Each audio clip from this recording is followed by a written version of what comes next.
Links are still one of Google's top 2 ranking factors. Will it be necessary for paid and organic teams to work more closely together in the future? And happy first birthday, Periscope. All that and more in This Week in Organic, episode number 42. This Week in Organic. Live from London on thisweekinorganic.com. Broadcasting live at authoritas.com/TWiO. You're watching This Week in Organic, the weekly show that debates the ramifications of the latest SEO and content marketing news. Sign up to watch the next show live at thisweekinorganic.com. Hello and welcome, I'm David Bain, and each week I'll be joined by some knowledgeable, opinionated folks to discuss the latest happenings and anything that impacts organic traffic. And as for you in the live audience, get involved. Click on the share for 30 seconds button to the top left-hand side and share the show with your own followers. Add some comments to the right-hand side. It'd be great to hear from you. And hello to Bastian in the comments there, and hello to everyone else joining. So it's great to have everyone participating. So let's find out more about today's guests, where they're from, and what's caught their attention this week. So starting off with Hannah. Yep, my name is Hannah Butcher. I work for White.net in Oxford, and my particular interests are PR and content, which is where I work. I'm the head of content and PR at White.net. Great. Okay. Thanks for joining us today, Anna. And any particular topic that caught your eye this week that you think needs to be discussed? I think the talking about effective link building in 2016 is really interesting. And I was also particularly interested by the fact that SEO jobs are reported to be decreasing this year. So yeah, just having a look into that really and just figuring out why there might be a drop in SEO jobs or whether that really is the case. Yeah, absolutely. That's intriguing. So lots to talk about. Oh, also joining us today is Baz. Hi, I'm Baz Vandenbelt. I'm a consultant, self-employed speaker and trainer and on digital marketing strategies and SEO, and founder of State of Digital. That's it, basically. There's tons of things that I saw. Of course, it's April Fool's Day, so we saw some stuff coming around there. I think the SEO jobs one that Hannah mentioned is interesting because it says something about the way we should look at SEO. I think more than the actual jobs. So we'll talk about that probably later on. And I'm always interested in what Google does with knowledge graph stuff. So we saw some stuff on that as well. Yeah, absolutely. A little share icon magically appearing overnight. So appearing. Yeah. See your thoughts on that. Now, also going to be joining us today is Judith. Now, Judith is trying to get in. I'm not sure if it's a challenge with the internet connection there at all. Judith, what you can do is you can refresh your browser and then try clicking to come in again. So I'll close you just now, and if you actually if you refresh your browser first, then try and come in again, and then hopefully that will be all resolved and we'll be able to see you there. So we were seeing Judith a second ago. Hopefully we'll see her again. I'm sure she'll be back just now. But as you can also see to my left-hand side, someone else joining us today. Would you like to introduce yourself? Hello, everyone. My name is Lauren, and I'm the campaign and outreach manager here at Authoritas. Usually behind the scenes with TWiO, but I managed to grab a spot on today's episode. Very excited about that. I am relatively new to the SEO industry. My background is mainly in PPC. But yeah, I'm happy to learn. Excited about the episode. So Lauren would like all your tough questions. As many tough questions as possible. So yeah, thanks for joining us, Lauren. It's good to be here. Great to have you here. So Lauren will also be telling us about the various topics that we're going to be discussing today. So what's the first topic? Alrighty. Topic number 1. A Google engineer has confirmed that links and content are Google's 2 most important ranking factors. So linking isn't dead yet. But what are some of the more effective link building strategies in 2016? Bas, how about we start with you? What are your opinions? Yeah, well, that was a big surprise. Linking is a factor, and wow, we didn't expect that, right? Big surprise. It was actually, I think the most surprising thing there was that he said it so bluntly. in the it was a Google Hangout, I think, that what promo did, where the Google guy just blatantly said, okay, well, this is ranking factor. I think we overreacted like we usually do in the industry, because as said, it's not something that's really new, and he basically just mentioned 2 of the several ranking factors there are. He also mentioned rank brain, which I thought was a lot more gradual thing, and it's like if you look at the changes that Google's been making over the years, it's actually a gradual process of change from going from the old-fashioned way of Google works with PageRank to where we are now with RankBrain. And it's not like they switched the button and all of a sudden everything's different.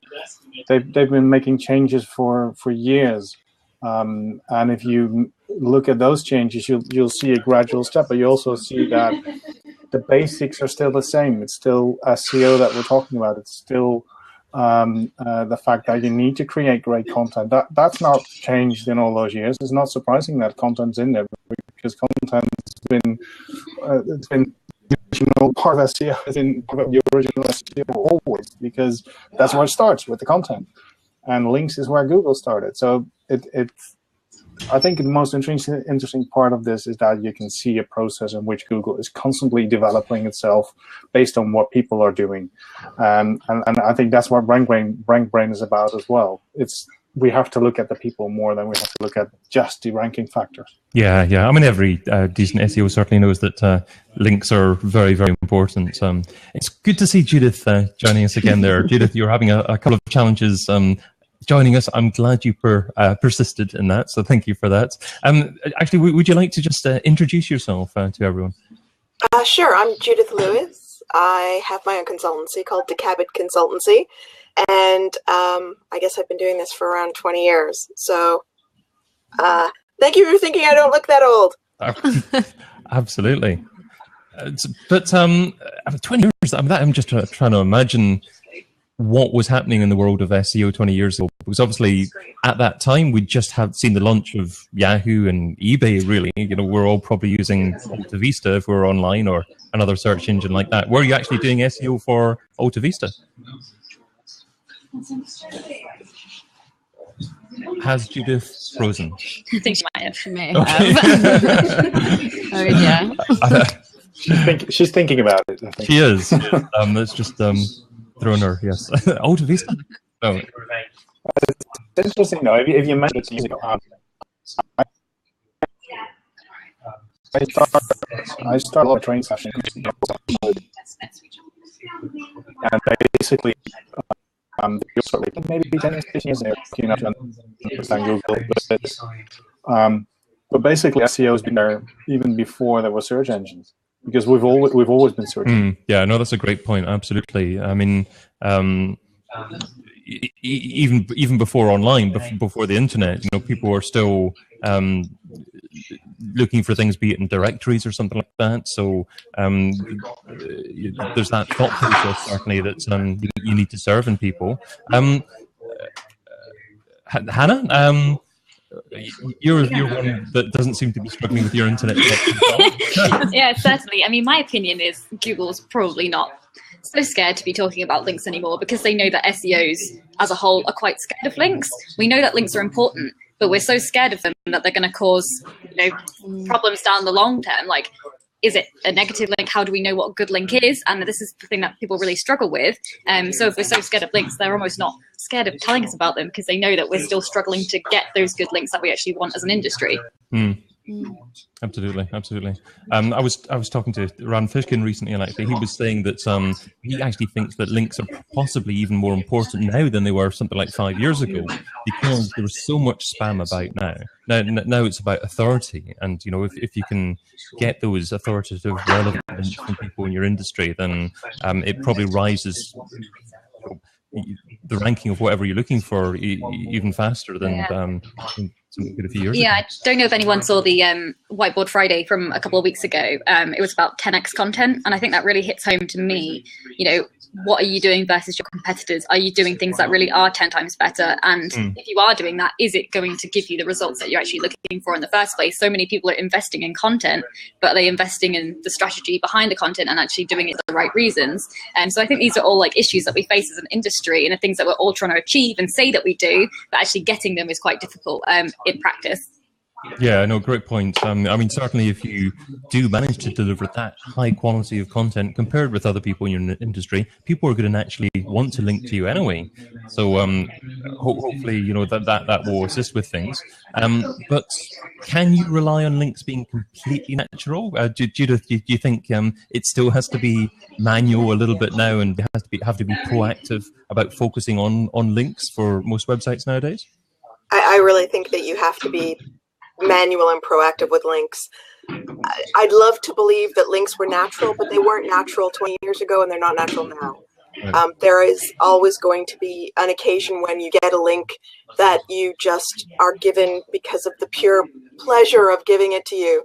But most of the time, it's about introducing yourself, your site to people, to get them to like you or your site, get that link off of them, not necessarily in a manipulative or in a paid way. You still have to do that outreach.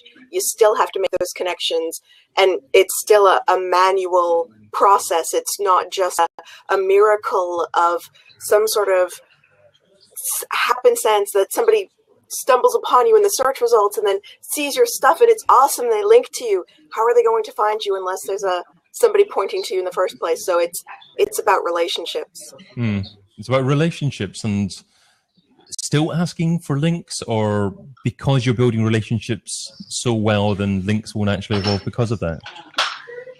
There is an ambient awareness that links are an important part of the algorithm, and they're an important part of life. Yeah.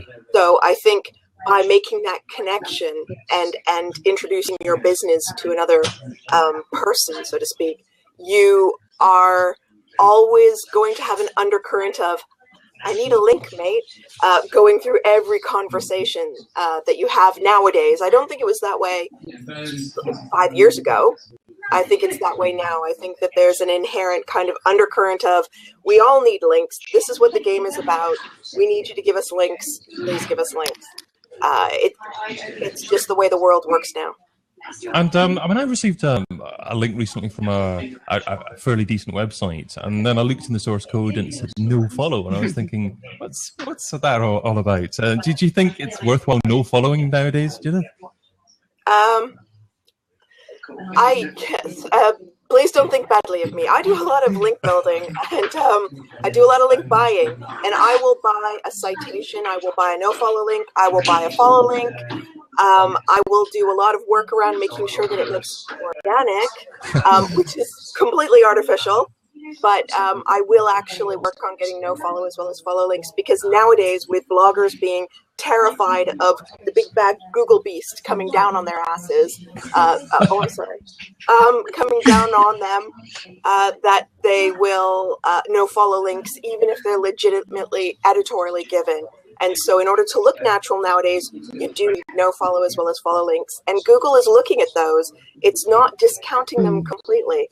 I have plenty of examples where I've moved rankings, and the only things that have increased are no-follow links and citations. So those things that aren't follow links are still making a big difference in the life of a website.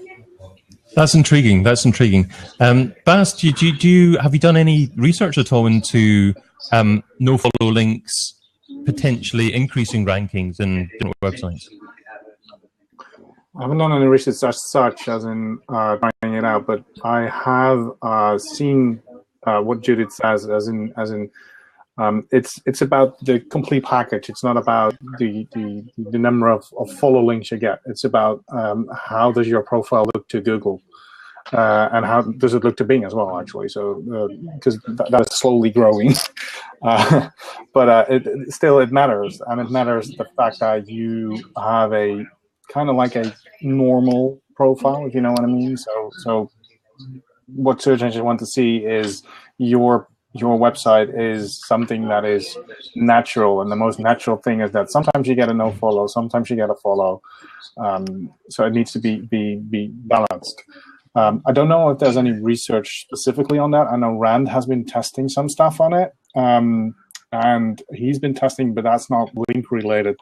Recently, some of the stuff that if you the click-through rate within Google itself. So as soon as you click on the link, will it go up or not? And his tests show that actually works. So probably he'll have some tests on the links as well. Yeah. Kind of sorry, I was going to say, it's hard to define what is actually natural these days, because I think it depends on like an industry by industry sort of basis. Some industries where there is higher competition, obviously there's going to be link profiles that have potentially a bit more negative links in them, as opposed to some of the sort of smaller industries, more organic ones where you would get those natural good links anyway. So again, it's really hard to say, but if your competitors all have a link profile that looks, a certain way and yours is completely different, then obviously you're going to stand out. So I think you could probably get away with more in certain industries, whether it is, as Judith was saying, maybe doing a bit of link buying and that kind of thing. You could definitely still get away with it. Just pick your battles. Great point. And also get away with things in certain countries as well, rather than certain industries. But I tell you what, we could be talking about this for hours by itself, but we've got loads of topics here. And sorry, what is topic number 2? Go on to topic number 2. All right. Google have updated its knowledge graph to include a share functionality. However, the share button just links to the same search result. So this does show that Google is serious about its knowledge graph. So what other knowledge graph changes might we see over the coming months, and how should businesses optimize their knowledge graph results in the SERP? Judith, would you like to go?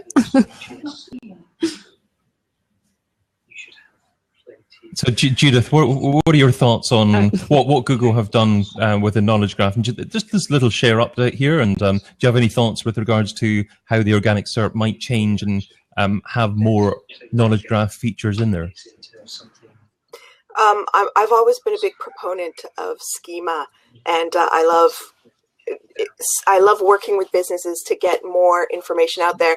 I would love to see the knowledge graph return many more results for chocolate. I'd like to see a chocolate-rich knowledge graph and a relationship of chocolate to all the other things in the world. So, chocolate and wine, chocolate and beer, chocolate and I don't know, IBM.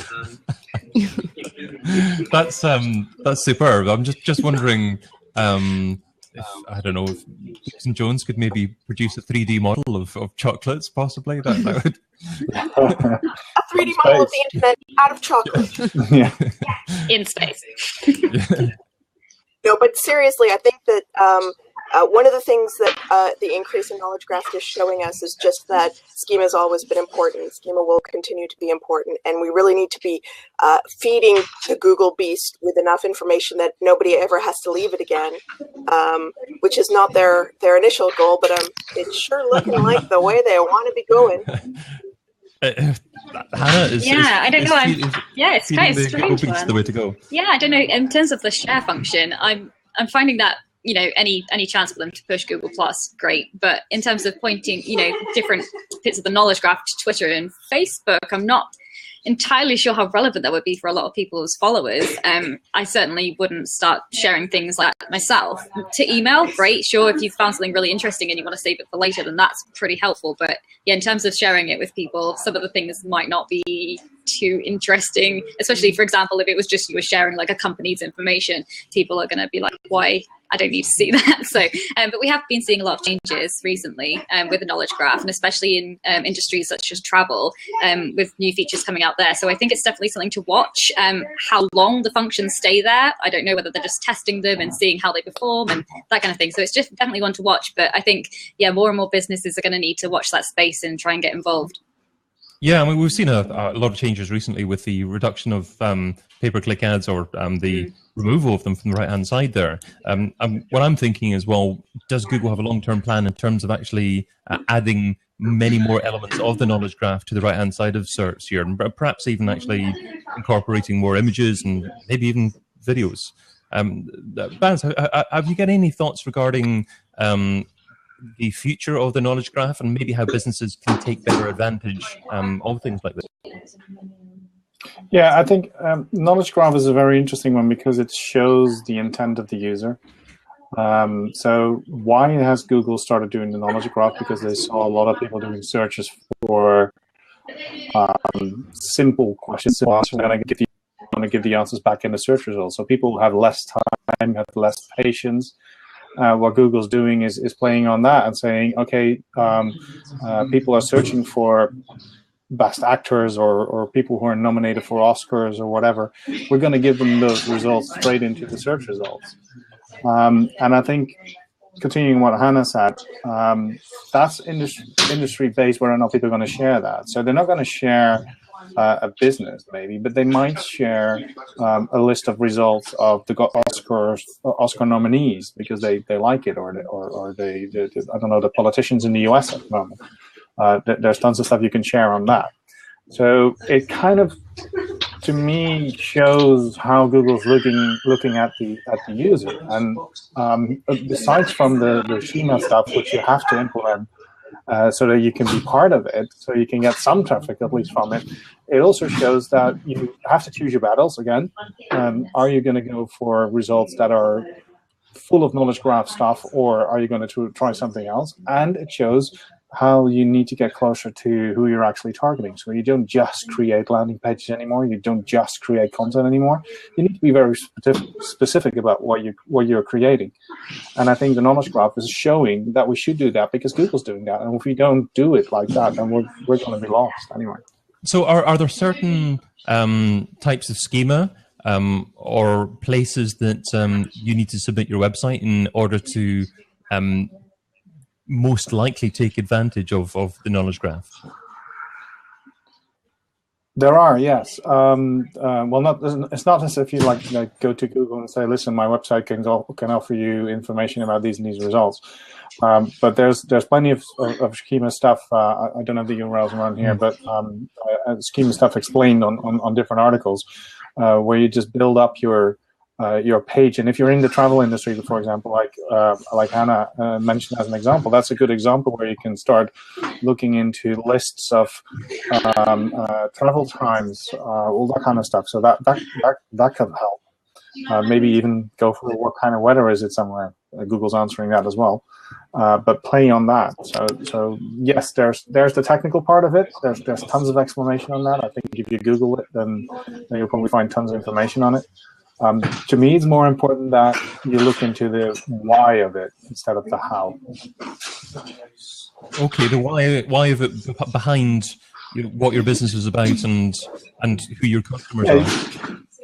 Yeah, so there's to me when I talk to businesses and when I do training sessions, it often strikes me that still many businesses don't even know what they're doing themselves. So it took me a day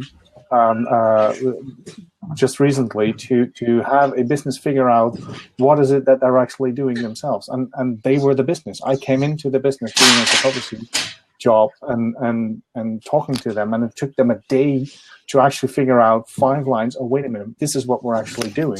A lot of businesses still don't seem to have that under control. So that's where it starts first, and then they have to look at, okay, so who are we actually talking to? And how are they behaving when it comes to search or even social in general online? That's the next step after that. And after that comes the implementation of stuff like Schema.org, which now comes first for many businesses. They're like, oh, we heard something on I don't know, Search Engine SE Roundtable or Search Engine Land that we need to implement this and this, so we'll do that. But they don't know why, so they spend a lot of time on doing it, and they forget the first few steps. And I think that if you talk about, we're going to go into the role of SEO in a minute. I think that's one of the biggest parts of being an SEO these days as well, is explaining to those people that it's not just the little tricks that you can do, not just the implementation of stuff that you can do, but you have to think about stuff before you actually implement that. Absolutely, yeah. It's getting SEO involved in business strategy and within the boardroom, really, because there are too many SEOs given things or given broken websites to fix after they've just been designed and they haven't been involved in things at the very beginning. Judith, I saw you nodding away at a lot of things there that Bas was saying. Have you got... She always does that. Doesn't matter what I do. Anything in particular that resonated with you most? I think that the not just involving SEOs in the design of the websites, but also looking at SEO as a UX plug-in. So one of the things I'm doing right now is looking at you as SEO as a user journey. So talking to UXs and talking to people who are designing and building websites and looking at SEO as a UX experience. It's not just about somebody coming and buying. It's not just about optimizing to get you to the top of the search results. As Bas was saying, first of all, you have to understand what your business priorities are, and then you have to look at SEO in a different way. It's not just about gaming search engines or anything like that. It's about understanding user needs and business needs and bringing them together and helping a business be successful. So I think that's why we're seeing a change in the way that SEO is being described and being advertised for as well, as far as the industry goes and the job market goes. And Hannah, do you have any clients that are kind of actively gaining from appearing in the knowledge graph results at the moment? Well, you don't want to give too much away, but obviously you're trying to sort of take advantage of some of the strategies like that. And certainly in terms of answers and things like that, that is something that we're working on at the moment. Just trying to make sure that, especially, again, with the travel industry, that's looking quite important for us at the moment, just trying to make the most out of that. So, yes. Okay. We'll read between the lines then. And as we do that, move on to topic number 3. Okay. More and more organic search results are moving below the fold thanks to Google removing the right-hand ads and adding 4 top ads for many commercial queries. We've had a few weeks of this now. So how is this impacting SEO? And does this mean that paid and organic search will have to work more closely together in the future? Hannah, let's start with you this time. Well, I think they should already be working together already, if I'm honest. I think, I was having a good think about this earlier, and I think it's maybe going to be more damaging for SEO for like the more competitive terms. But then if we think about how SEO is used anyway, in terms of looking at attribution and things like that, a lot of the time it is for the awareness stage. So in my opinion, at the moment, I'm not too nervous because I'm thinking that a lot of the sort of longer tail terms, you might still have quite a lot of visibility there. The problem would be if some businesses who are using PPC as their main function were then having to go for some of the longer tail terms instead, and they get more competitive, then that's maybe when SEO, is more in danger, and we get sort of less visits to the site because there is more real estate at the top of the page. So it is something that we're going to have to sort of look at going forward. But yeah, we already work really closely with PPC in our business. I mean, Judith, is this something that we're going to be able to re-educate consumers about, the fact that actually you're not clicking on organic results here, you're clicking on paid results at the top here that perhaps you thought were natural search results? I think that outside of our industry, so not just the SEO industry, but I think marketing and digital industries, that people often are not aware of the fact that ads are ads, or even might not care. If I look at friends, my family, people that aren't in this industry, it is not necessarily something that occurs to them unless they are specifically aware of the fact that it is an ad and they don't want to click it. So I think that PPC is probably going to get more expensive, and obviously, as Hannah's already said, SEO and PPC should already be working together hand in hand, but it's going to get more expensive, and I think SEO is absolutely going to become that race for the top in certain competitive verticals. In other ones, I have seen across a few clients, especially in publishing, where the amount of traffic coming from organic has not been necessarily as strong, but to caveat that, it has been Easter. So, and we always see a dip at Easter. So not sure, but there might actually be an impact on SEO as far as click-throughs from organic search. Okay.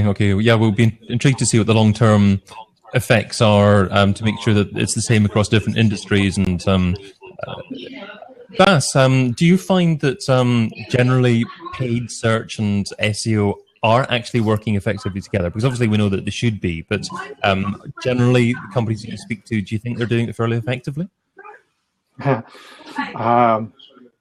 That depends on where you are looking. So I think there's a difference here country-wise as well. So I think in the UK it's more advanced than elsewhere in Europe. I think in the US they're even working better together. If you look at the Netherlands, I'm not so sure. I still think there's a lot of ground to win, at least, because they still see it as two separate things to do, whereas it should be on the table from the start together. So I think there's still a long way to go, but we are getting there. I think that the good agencies and the good SEOs and PPC people, they understand that they need to work together, and it's not their issue. I think it's the issue of the people above them that don't understand. They just think, well, that's advertising, and yeah, we'll do some SEO as well. So I think agency-wise, they're probably fine. It's more the CMOs inside bigger businesses who don't understand the difference. Okay. And the ones that are doing it well, are they simply not bidding on terms that they're already ranking for on organic results? No, not necessarily. That depends. No, that depends on the strategy that you have. You can easily bid on stuff that you rank on pretty well. Actually, you see the big brands do that anyway, just to make sure that either their competitor doesn't interfere or doesn't go and start advertising on their terms, or because they want to make sure that the branding is there. So there's absolutely reasons for doing both for the same terms. It's not necessarily saying, okay, you stay away from that part and I'll do that part. It's about, again, I keep saying that, sorry, but it's about understanding how your audience works and how your audience searches. And if their intent is to find a certain brand, then it's okay to be there, both PPC-wise and SEO-wise. Absolutely not a problem. It's even better, I think. Let's get Lauren's opinion on this one as well, because Lauren's fairly new to the world of SEO, but she's got a bit of a background in pay-per-click, so I'd be interested to hear your thoughts. Well, I mean, I was reading the article today, and I don't know the article that was sent to you all, I'm sure you read it, and it was saying that click-through rates, especially for the travel, I think it was the top 20 non-branded travel keywords, it had gone up by 10%. But what the article failed to see or mention, rather, and I was actually chatting to a colleague of mine earlier today about this, was they didn't take into consideration any historical data or trends that may have come into play, especially seasonality at this time. After the December period, yes, would be expected that, travel and retail keywords especially. I don't know, not... Yeah. No, that's kind of what Judith was saying, isn't it? There's, it's a very short-term data set to be looking at, and that it's important not to jump to any kind of conclusion about things and make big business decisions based upon something that might not necessarily reflect everything you do. Yeah, exactly. Yeah. I think you're spot on there, Lauren, by the way. Oh, thank you. Yay. Okay, well, let's move on from there a little bit, and that is, in fact, I was going to say, actually, to encourage people making a few comments here, but we've a few people starting to join here now, so hopefully we're going to get some interaction there. If you're watching, it'd be good to get a few comments from you to actually, reflect or maybe debate with opinions that have been shared by the group here. But we're going to be talking about lots of things after this. After this, we're going to be talking about Periscope. We're going to be talking about next topic. Yeah.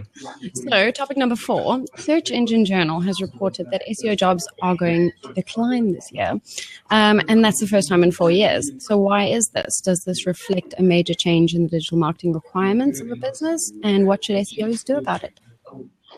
Yeah. Bas, should we go back to you? Yeah, sure. Actually, it's a follow on what we were talking about earlier on, I think. It's to be honest, it's in the lines of the stories that go about like, yeah, SEO is dead or whatever, something is dead. It's not exactly that, but it goes in that direction because declining SEO jobs it's a matter of what is an SEO job. So it used to be a lot simpler to just say this is SEO, so there's tons of jobs in SEO. The job as an SEO has changed. So if you do a search for SEO, yes, of course there's less jobs. That's obvious.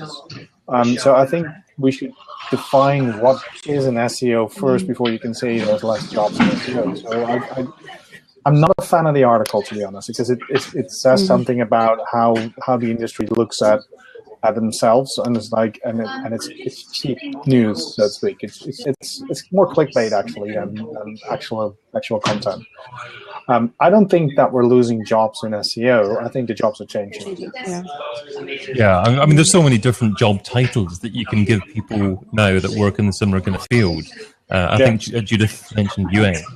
And you could even argue that every content marketing job is related to SEO as well. And if that's the case, then the field is certainly growing.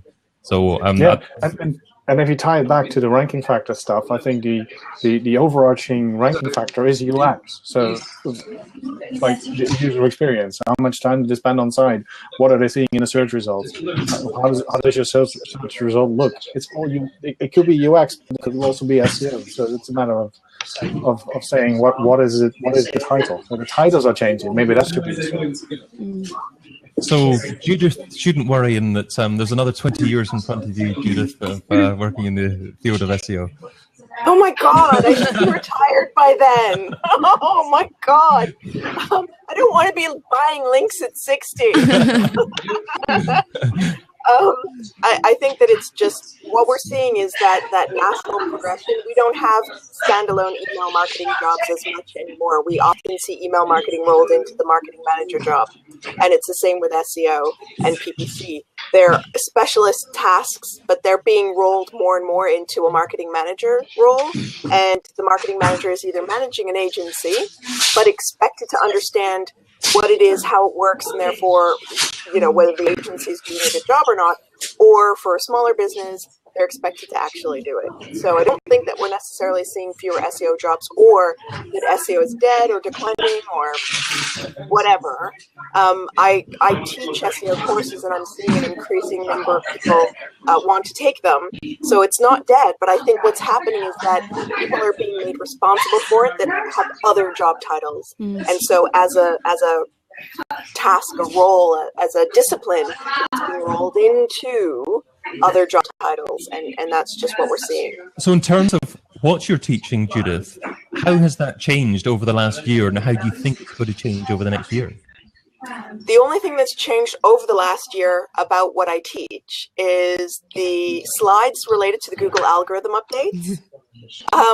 Because I teach not just core fundamentals, but also how to implement those within your business, and much more strategic approaches to things like optimizing your business for visibility. And those core fundamental practices, they're not what's been changing over the past year or 5 years or 10 years or whatever. Definitely over the last 20 years, yes, we've changed a lot. I no longer have keyboard stuff in order to be seen. But over the last 10 years at least, the core fundamentals, the core principles of SEO, of website design, solid architecture, good content, focused thematic pages, not going all over the place, and ease of use haven't really changed that much. So part UX, part SEO, part build, so front end dev, back end dev. It's all been the same, but we've tried to make it sexy by every time something changes saying, "Oh my God, the sky is falling, our world has changed." And it's not like that. The core fundamentals remain. And so, Hannah, do you think that to be a successful SEO in the next few years, you're going to have to actually drill down and become even more focused and have a specialism like UX? rather than just SEO in general? Yeah, certainly that's the way that we've done it as a business. We're looking at specialisms more now than ever. I've sort of naturally progressed into the sort of digital PR and content role just because that's where, you know, I have the most experience. It comes back from what I sort of did at university, which was journalism, and then just moving into copywriting. And it just makes sense, the natural progression, put people where their skills are and where they're going to make most impact into your strategy. But I think another way to look at it is that people who were involved with SEO sort of 4 years ago and started to get into it, the knowledge that you accumulate in SEO is really quick. And especially in-house, if you have some SEO knowledge, you've done keyword research, you understand your audience. Effectively, an SEO knows so much more about the business than a lot of the sort of senior stakeholders. And actually, you see that SEOs are moving into sort of like the board of directors now as well. So potentially they're not in the job that they were, but they're becoming more like impact to the business overall, rather than just being stuck in their sort of marketing department. And Bas, what are your thoughts on the way that SEO jobs are evolving at the moment? Well, I agree with both Judith and Hannah on this. The SEO job itself, depending on how you say SEO, hasn't changed that much. As in, if you just look at the ranking and the SEO part, I think when it comes to the part where the SEO starts understanding the audience and starts understanding the customer, they've taken that sort of outside of SEO, where it's still inside SEO. So for us, it's normal SEO stuff. For other people, it's now like, yeah, we try to understand our audience. Yeah, we always did that. So I think the SEO's job is evolving in a way that it's gone bigger and wider, and it has different titles. The essence is still the same. So will you still be able to be a successful SEO in the future by just being very technical and maybe not wanting to get involved with business strategy as a whole? Yeah, because I think with the business being wider and with what people want to see and what people want to do being broader, it asks for more experts. So you've got the technical experts who can do that. They might not be called SEO in a way that we used to call the SEO, but it's the technical SEO. There's definitely a role for them. I think they're hugely important. And the same goes for other parts of SEO, link builders, or just understanding the audience part, strategists. They're all different roles now. It used to be all in one. So you used to be an SEO that does everything. Now it's more separate in different roles. Topic number 5 is, I believe, it's someone's birthday. Yes, it is. Periscopes. They have just celebrated their first anniversary with the announcement that 200 million broadcasts have been made on their platform. So how has this? How has the live online broadcasting trend impacted content production, and does this impact SEO? Well, we're live broadcasting at the moment on Blab. Are any of you regular Periscopers or live broadcasters in other forums at all? I don't see too many hands going up there. No, I think most of the videos that I watch online are like pre-recorded anyway. But obviously, these kind of things are good to bring people together in sort of a live situation. It's just the right timings for people, especially when people are sort of spread globally. I think if you've got a really good local community, then it works really well. But yeah, it's just getting right timings across the world, really. I guess it depends on the industry, and I would imagine. I mean, Hannah, you work in travel quite a bit for the sound of it. So if that's the case, I can imagine live streaming impacting certain travel sectors, maybe tour guides or something like that. Have you seen clients or businesses out there actually being successful in doing that? To be honest, the travel sector, I mean, there's a lot of money spent on like travel tech. Trying to get a lot of travel clients to do things in a sort of more modern way is actually quite difficult, because they do have like a lot of legacy behind the business. So they might, sign on to certain things, but even trying to promote video has been quite difficult with some of the clients that I've worked on in the past. So trying to get them onto sort of live video is like one step too far at the moment. But obviously there is a need for it going forward. And certainly in terms of short, little snappy messages that you can use via video works really well. Just to, obviously visual can be more effective than than a lot of copy in certain situations. Yeah, I mean, it depends on your personality as well as your industry. If you're not that comfortable with it, then surely whoever's watching isn't going to be turned on by maybe the content that you share or the style that you actually share it in. Periscope's a little bit strange in that it's very much one-to-many broadcasting. It's not that interactive. I know there you get loads of comments and you can read the comments, but it's not actually interacting with other people who are also on video as well. We're on Blab at the moment, and that tends to be a little bit more interactive, and maybe it's a platform that I'm a little bit more comfortable with. But I mean, Judith, you're like a natural live broadcaster. Is it not something that you want to explore a little bit more in the future?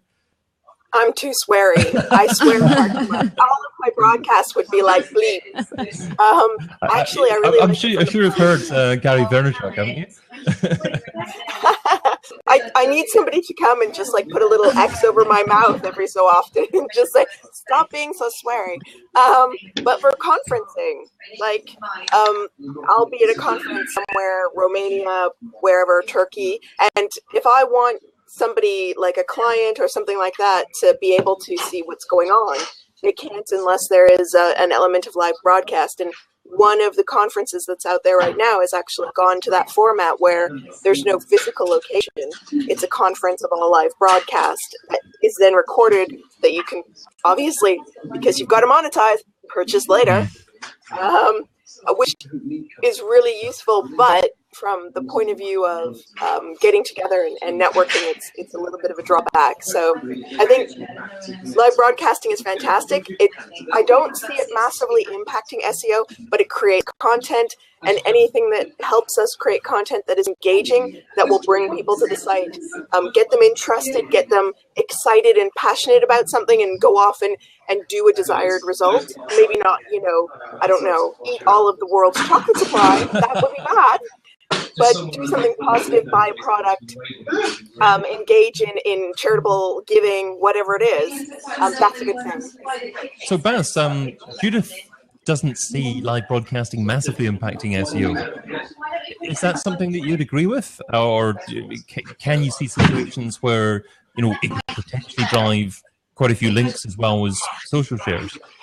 Well, not at the moment, but it might come. I think if you look at Periscope and even like live video in itself, there's an interesting thing going on with new generations. If I look at my children and the way they interact with their smartphones and their tablets and how they're online, video plays a huge part in that. They're constantly watching videos. They're watching other people play games. I would never do that when I was young, but this generation does that.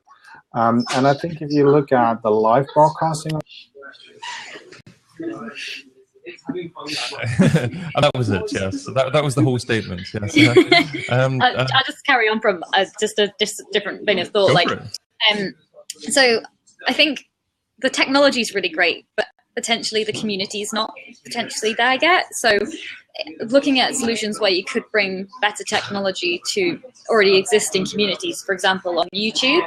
A lot of YouTubers already have huge audiences already built up from the videos that they play, they pre-record, they put them live. So bringing that technology live to a YouTube channel, for example, would be potentially a lot more impactful than using sort of something like Periscope, I think. And personally, I would tend to use that a bit more.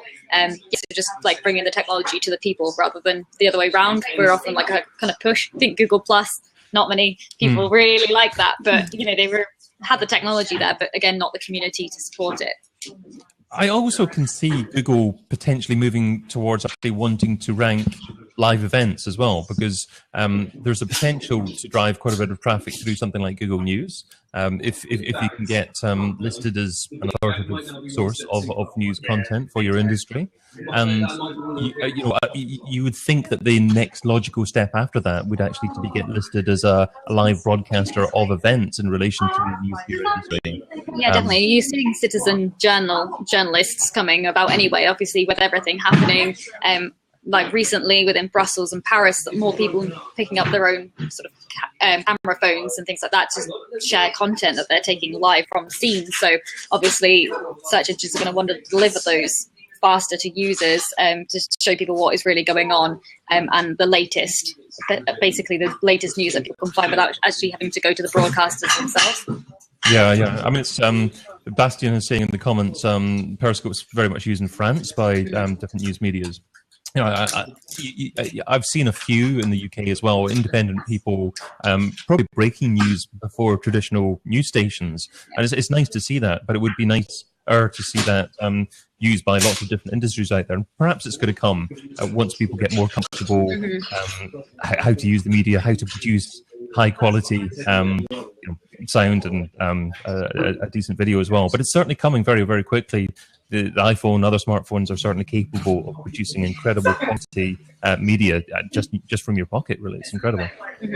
Yeah, when I was in Paris and there was about 15 large police vans that went screaming past me after the EU Search Awards judging, I actually looked to Twitter and other live systems, not Periscope, unfortunately, sorry Periscope, to see what was going on, because I knew that people with their smartphones were more likely to have the news and what was going on than anyone else. Google wouldn't tell me, anybody else wouldn't, but anything with a live broadcast, a live interaction would be able to tell me what was going on. So I needed to know if I was in trouble or not, and that's where I went.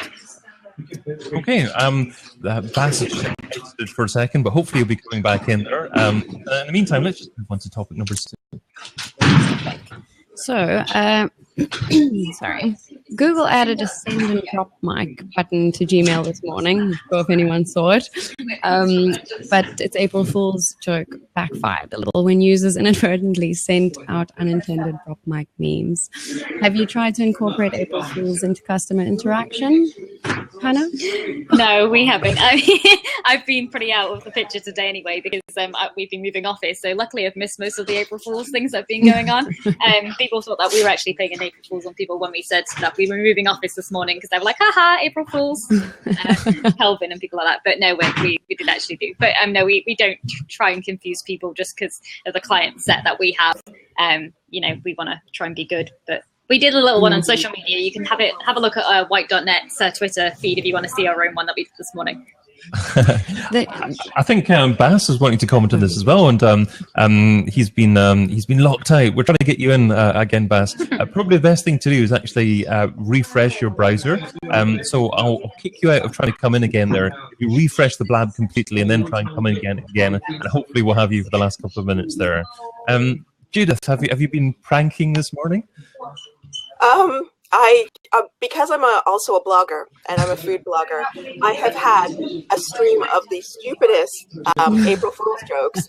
However, I got one that I thought was an April Fool's joke and wasn't, saying that my company had been shortlisted for a design award, and I was like, that's so stupid. They just case of mistaken identity. So no, because of things like that, I would never incorporate April Fool's jokes into client stuff, especially like a mic drop. I can't imagine all the link building I'm doing. Thanks for the link. Mic drop. That's quite incredible that Google obviously did something like this, but backtracked fairly quickly. And then I tried my Gmail this morning. I didn't see it at all. So No, neither did I, sadly. I did actually have a very interesting experience of an April Fool's joke this morning as a client. I have an app called Cheers, and basically it's a little photo development app, and you can use them as presents, and they package them really nicely for you and all of that. And when on my notification it said, congratulations, your 50 boxes of photos have been ordered and you'll receive them by the 8th of April or whatever it was. I was like, oh dear, I have not ordered this. How much is it going to cost me? I don't want it. What are you doing? And so I go into the app, and the first thing I see is April Fool's, we got you. And I thought it was actually quite clever, because then I started looking in the app again. I haven't been into it for a long time. And there's a friend of mine's birthday coming up, and I was like, well, maybe I should do that for a birthday present. So I think that was quite a good use of an April Fool's joke. We've got Bass back, so thank you so much for you persisting and trying to get back in again. Do you think in general, Bass, businesses get it wrong when trying to be funny with April Fools? Doesn't everybody get it wrong in general when it comes to April Fools? I didn't catch all what you said, Lauren, but that sounded like a good way of actually using using April Fools. I think businesses probably make the same mistake they always do, as in thinking from their own perspective, thinking, oh yeah, we just need to be funny, without actually thinking about the next step. I think that happens all over the world, especially on April Fools, unfortunately. Even Google screwed up, we saw, but they also had some good stuff, by the way. I'm not sure if you saw the self-driving bike in the Netherlands that Google made today. Yes, you did a post on that, didn't you, Baz? Well, yeah, we put it in one of the articles. We have an overview of all sorts of different things that Google does, and we added that to it. And I thought that was a nice one, because it's making fun of yourself a little bit as well. So it's not just saying, oh, look at us, but it's also like, yeah, we know we can be dicks sometimes. Or we can. No, that's a good point. You need to relate it to something else, just not make it a random joke that people won't necessarily get. Yeah, exactly. Yeah. So it has to make sense. Yes, yeah, absolutely. Well, I reckon that just about takes us to the end of this week's show. So probably just about time for a single takeaway and some sharing of find out more details from our guests. So starting off with Judith. You want a single takeaway from me? Yeah, if you can just remind the our side guests. order of chips, or just like I don't know chocolate there. Yeah, exactly. A big bar of chocolate in the side. My single takeaway would be, SEO is always changing, but the core fundamentals stay the same. So, it's sexy, but make sure you get it right. Understanding business needs is more important than trying to get people to the top of the Google search rankings. Keep it fun, but keep it sexy and linky. Great action point and thought there. And where can people get hold of you? You can find me on decabit.com, on @JudithLewis or @decabit on Twitter. You can find me on Instagram. You can find me walking the streets looking for chocolate, all over. Conferences and judging. I'm being very judgmental all the time. And judging. So maybe you might have a better chance if you can actually feed chocolates. Yeah, well, the U.S. Search Awards are open, and I'm sure. So, I love chocolate. Thanks so much for joining us, Judith. It was great having you on. Thank you for having me. And also with us today is Schema. Yeah, so I would say the biggest takeaway is if you're thinking about the SEO jobs, as we spoke about before, think about what your skills are, what you can specialize in, and how to make the biggest impact in wherever you work with those skills, just to make sure you don't lose your job, which you won't. But yeah, you can find me on Twitter. So I tweet for white.net, and I also tweet at Hannah F. Butcher, and on Instagram, various places too. I'll be at Brighton SEO later in April. Wonderful stuff. And we will see you there. And we're going to be broadcasting Brighton SEO live, actually, on authoritas.com. So that's going to be really cool. So if you're in the States or if you're in somewhere else, you can't get to the event, you can watch it free of charge at authoritas.com/Brighton SEO. Thanks for the link, Hannah. That was, and also with us today was Baz. Yeah, so I think my takeaway would be put the user first, understand the user, and the rest will follow. If you understand who you're targeting, then the rest is a piece of cake. Well, sort of. So I think that's my takeaway. You can find me online many places: Twitter, Baz van den Veld, bazvandenveld.com, State of Digital, of course, both on .com and on Twitter. And I've been playing around with Snapchat lately, which is fun. Strange faces and stuff. With something you can find me on as well. Great. Okay. Your audio just tapered away the Baz, but obviously we got find you on Snapchat. So that's intriguing that you're trying out that platform, and so I'll be interested to hear and see what you're doing with that. But let's get Lauren's final thoughts. What did you think of your first TWiO? Yeah, it was good. No, I mean, a takeaway for me is that I think I've still got quite a bit to learn, but it is interesting and I'm excited to learn about it. And thank you for sharing your knowledge with me. Thank you for having me on, David. Well, thank you for coming on. It was great to have you here. Hopefully I haven't scared you off and maybe be back again at some point. So I'm also David Bain, Head of Growth here at Authoritas.com. Home of big data for enterprise content marketing. You can sign up for a demo of our platform at Authoritas.com.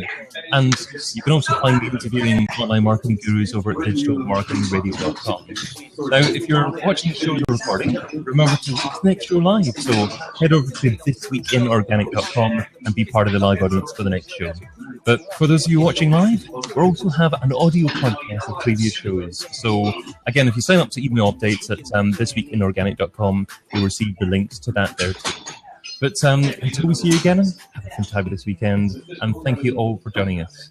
Adios, and cheers, Beth. Cheers, Judith and Hannah. It was great having you on. Thank you.